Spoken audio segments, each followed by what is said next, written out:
des problèmes d'ailleurs. Et parce que le livre prend naissance à l'intérieur de nous-mêmes, tous les problèmes que Madiambal décrit, que les femmes rencontrent, que parfois les hommes même rencontrent, même leur rapport à la religion est décrit dans ce livre-là. Donc, c'est un livre qui s'adresse à nous, qui parle de nous, qui parle de ce que nous avons vécu et de ce que nous continuons de vivre pour s'adresser à nous. Mais également, c'est un livre qui s'adresse à l'extérieur. Et j'ai vu comment Madiambal, tout au long des pages, a été chercher un apport extérieur.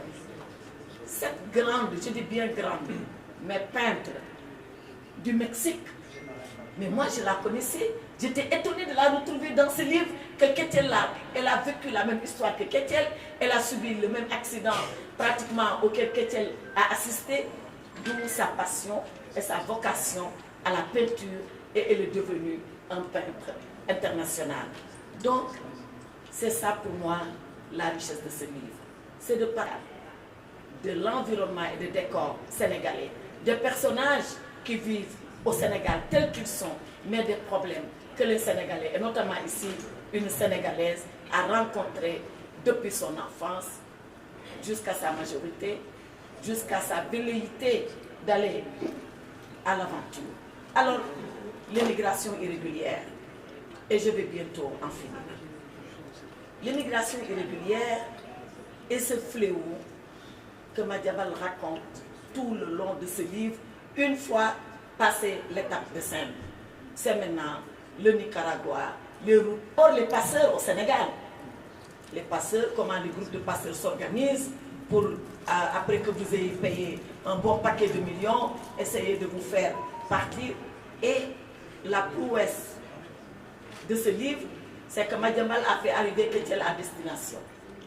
Très souvent, on dit, bon, sur 100 qui partent, il y a peut-être 20 qui arrivent. Ketiel a fait partie des 20 qui sont arrivés. Et après, comme le livre s'intitule, elle va jusqu'aux États-Unis. Elle rencontre toutes sortes de problèmes. Elle arrive jusqu'à 160 Pennsylvania Avenue. Donc elle arrive, elle est en face de la Maison Blanche. Et en face de la Maison Blanche, tu décris une scène tout à fait réelle. Où, par contre, je ne savais pas que ça venait de Hyde Park.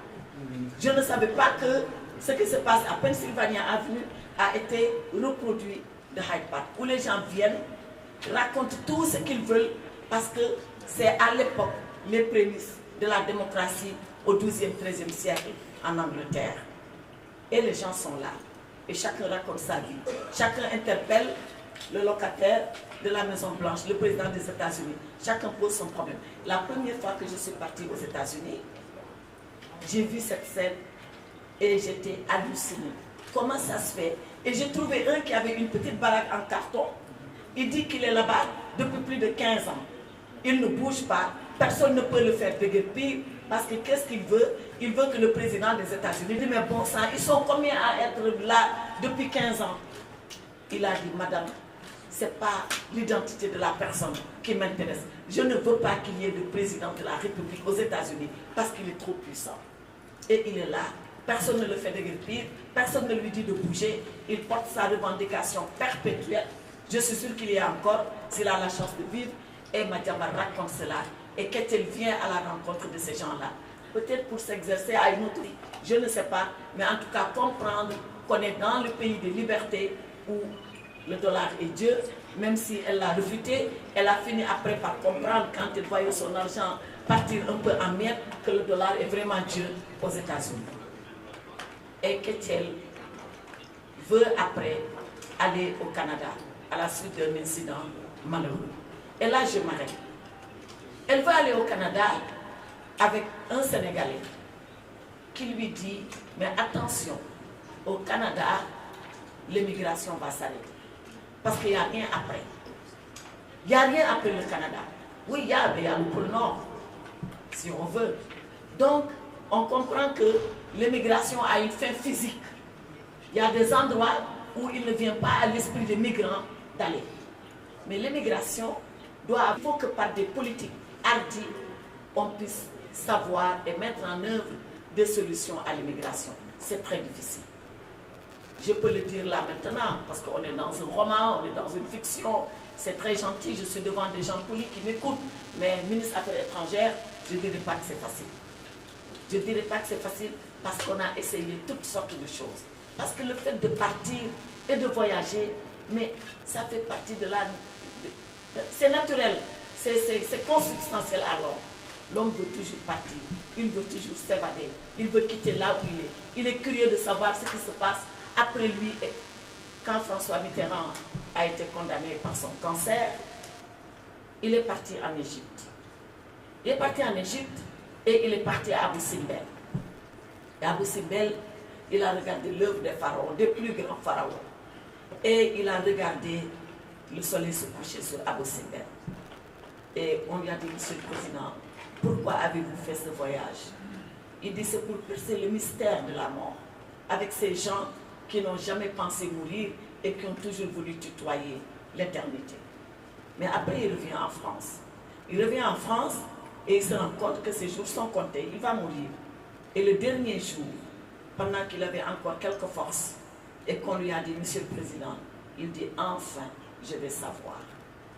Enfin, je vais savoir. Parce que l'homme a soif de savoir qu'est-ce qui se passe après la mort. Et bien, c'est le même instinct qui nous pousse à partir, qui nous pousse à repousser l'horizon, qui nous pousse à vouloir chercher à savoir qu'est-ce qui se passe derrière cette ligne que nous apercevons. Donc, dire avec tout ça que j'ai décrit de l'humain, qu'on va arrêter l'immigration clandestine, c'est vraiment, excusez-moi du terme, prendre ses rêves pour des réalités. Mais nous pouvons mettre quelques garde-fous. Les garde-fous, on les a mis. Ils sont la plupart du temps répressifs. Ça ne marche pas trop. On démantèle les grandes pirogues qui amènent les gens. On interdit que le carburant soit vendu dans des jerrycans pour penser que les passeurs ne viendraient pas prendre du carburant. On met toute la gendarmerie sur nos ports, mais quand même les gens arrivent à partir. Donc, la solution répressive ne peut pas être la seule et unique solution. Il y a la solution de la dissuasion, parce que personne ne comprend au Sénégal. Quand les gens partent parce qu'ils sont persécutés, on le comprend. Quand les gens partent parce que les conditions économiques les poussent à partir, on comprend. Quand les gens partent parce que les changements climatiques les ont poussés à y aller, ayant tout perdu, on comprend. Mais quand les gens partent alors qu'ils ont de l'argent et une situation, il y a un gros point d'interrogation que nous devons lever. Et Ketel fait partie de ces migrants. Ketel, elle avait un business. Mais pourquoi bon sang part-elle? Pourquoi on voit quelqu'un qui liquide toute sa quincaillerie, qui a de l'argent et qui dit je m'en vais? Pourquoi on voit un enseignant qui risque cela? Moi, je l'ai vécu en tant que ministre des Affaires étrangères et je n'ai jamais eu réponse à cela.